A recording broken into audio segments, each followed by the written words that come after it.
Chapter 23, Sidearm. As Klein walked down Zouteland, and while taking in the warm, humid breeze, he suddenly realized something. He only had 3 pence of change. If he returned to Iron Cross Street via public carriage, it would cost him 4 pence. If he were to hand over a 1 gold-pound note, it would be akin to using a $100 bill to buy a bottle of cheap mineral water back on Earth. There was nothing wrong with that, but it was just quite awkward to do so. Should I use 3 pence to travel 3 kilometers and walk the rest of the journey? Klein reached into his pocket with one hand as he slowed down his pace, considering other solutions. That won't do. Soon, he rejected the idea. It would take him a while to walk the remaining journey. Considering how he was carrying 12 pounds, a massive fortune, it was not safe. Furthermore, he had deliberately not brought the revolver with him, afraid that the Nighthawks would confiscate it. If he were to encounter the danger that instigated Welch's death, there was no way he could fight back. Get some change from a nearby bank? No way. There's a 0.5% processing fee. That's way too extravagant. Klein shook his head silently. Just the thought of the fees involved pained his heart. Having ruled out one solution after another, Klein's eyes suddenly lit up when he saw a clothing shop in front of him. That's right. Wouldn't the normal course of action be to buy something appropriately priced to get some change? A formal suit, shirt, vest, trousers, leather boots, and a cane were all within budget. They had to be bought sooner or later. Oh, it's very troublesome when fitting clothes. Besides, Benson knows more about this than me and he's better at bargaining. I should consider it only after he's back. Then should I buy a cane? That's right. As the saying goes, a cane is a gentleman's best choice of defense. It is half as good as a crowbar. A gun in one hand and a cane in the other is the combat style of a civilized person. After debating internally, Klein made up his mind. He turned around and entered the clothing shop, Wilker Clothing and Hats. The clothing store's layout resembled the clothing stores on Earth. The left wall was filled with rows of formal attires. The middle rows were decked with things like shirts, trousers, vests, and boaties. On the right were leather shoes and boots placed inside glass cabinets. Sir, may I help you? A male salesperson dressed in a white shirt and red vest came over and asked politely. In Lone Kingdom, rich and powerful gentlemen of high standing enjoyed wearing black suits consisting of white shirts matched with black vests and trousers. Their colors were relatively monotonous, so they required their male servants, salespeople, and service attendants to dress more brightly and colorfully in order to distinguish themselves from their masters. In contrast, ladies and mistresses wore dresses of all kinds in glamorous fashions. As such, maidservants would wear black and white. Klein thought for a moment before answering the male salesperson's question. A cane, something that's heavier and harder. The kind that can crack the skulls of others. The red-vested salesperson sized up Klein furtively before leading him into the store. He then pointed at a row of canes in the corner. That cane inlaid with gold is made of Ironheart wood. It's both very heavy and hard and costs 11 solely 7 pence. Do you want to give it a try? 11 solely 7 pence? Why don't you go rob a bank? Big deal with the gold inlay. Klein was shocked by the price.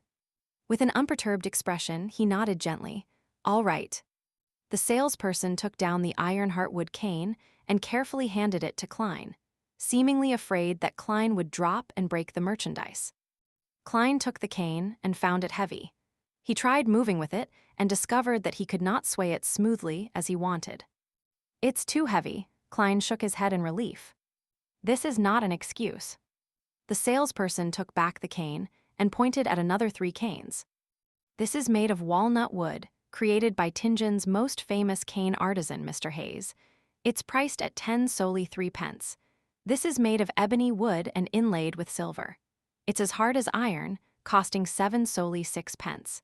This is made from the core of a white bolie tree and also inlaid with silver, costing 7 solely 10 pence. Klein tried each one of them and found them of appropriate weight. He then tapped them with his fingers to gain an understanding of their hardness.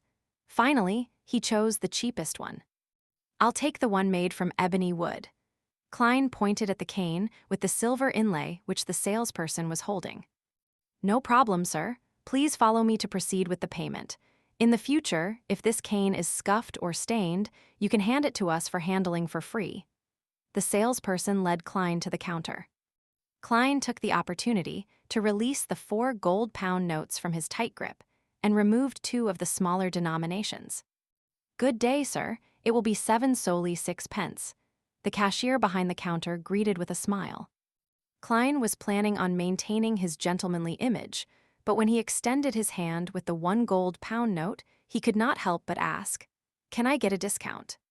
"Sir, what we have is all handcrafted, so our costs are very high," the salesperson beside him answered. "Since our boss isn't here, we are unable to lower the prices." The cashier behind the counter added, "Sir, sorry about that." "All right." Klein handed the note over and received the black silver inlaid cane. While waiting for the change to be given to him, he took a few steps back and distanced himself from them. He swung around his sidearm as a test. Whoosh, whoosh, whoosh. The wind sounded heavy when the cane sliced through the air. Klein nodded in satisfaction. He looked forward again, prepared to see notes and coins, but was appalled to see the red-vested salesperson retreating far away. The cashier behind the counter had retracted into a corner, leaning close to a double-barreled shotgun hanging to the wall. The Lone Kingdom had a semi-regulated policy on firearms. To possess a firearm, one needed to apply for an all-purpose weapon permit or a hunter's license. Regardless of which type, one could still not be in possession of restricted military firearms such as repeaters, steam-pressured guns, or 6-barrel machine guns. An all-purpose weapon permit could be used to purchase or store any kind of civilian firearm, but earning the certificate was extremely troublesome. Even merchants of substantial standing might not be approved. A hunter's license was relatively easy. Even farmers in the suburbs could receive approval. However, the license was limited to hunting guns with restricted numbers. People with sizable assets would tend to apply for one to use it for self-defense in emergency situations, such as now. Klein looked at the 2 wary salespeople as the corners of his mouth twitched. He chuckled dryly. "Not bad. This cane is perfect for swinging. I'm very pleased." Realizing that he had no intention to assault them, the cashier behind the counter relaxed. He handed over the notes and coins he had taken out over with both hands.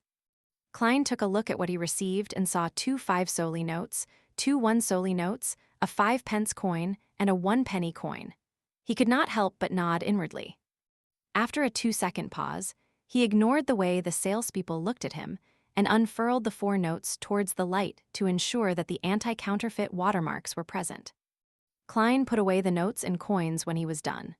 With the cane in hand, he tipped his hat and walked out of Wilker Clothing and Hats.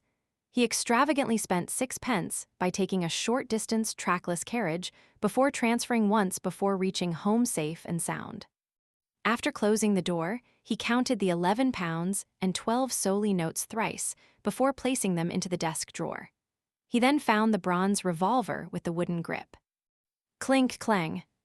5 brass bullets fell onto the table when Klein inserted the silver demon hunting bullets, which had complicated patterns, and the dark sacred emblem into the revolver cylinder.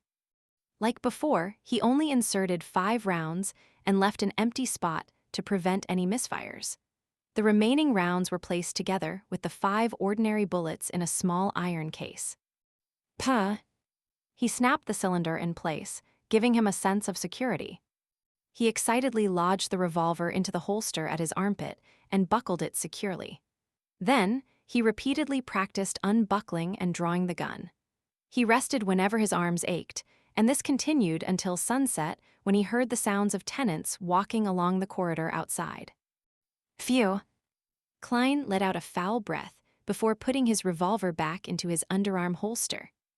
Only then did he take off his formal suit and vest. He wore back his usual brownish-yellow coat and swung his arms to relax them. Tap, tap, tap. He heard the sound of nearing footsteps before the twisting sound of an inserted key. Melissa with her soft, black hair entered. Her nose twitched a little as she swept her gaze towards the unlit stove. The luster in her eyes dimmed slightly. Klein, I'll heat up the leftovers from last night.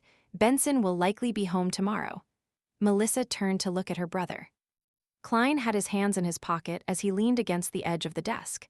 He smiled and said, "No, let's eat out." "Eat out?" Melissa questioned in surprise. "How does Silver Crown Restaurant at Daffodil Street sound? I heard they serve delicious food," suggested Klein. But Melissa was still confused. Klein grinned and said, "To celebrate my new job." "You found a job." Melissa's voice rose unknowingly. But isn't the Tianjin University interview tomorrow?" "Another job?" Klein gave a faint smile before fishing the stacked notes from the drawer. "They even gave me an advance of 4 weeks' pay." Melissa looked at the gold pounds, and solely as she widened her eyes. "Goddess, what job did you get?" "This." Klein's expression froze as he deliberated on his words. "A security company whose mission is to seek, collect, and protect ancient relics. They were in need of a professional consultant. It's a 5-year contract, earning me £3 a week." "Were you vexing over this last night?" asked Melissa after a moment of silence.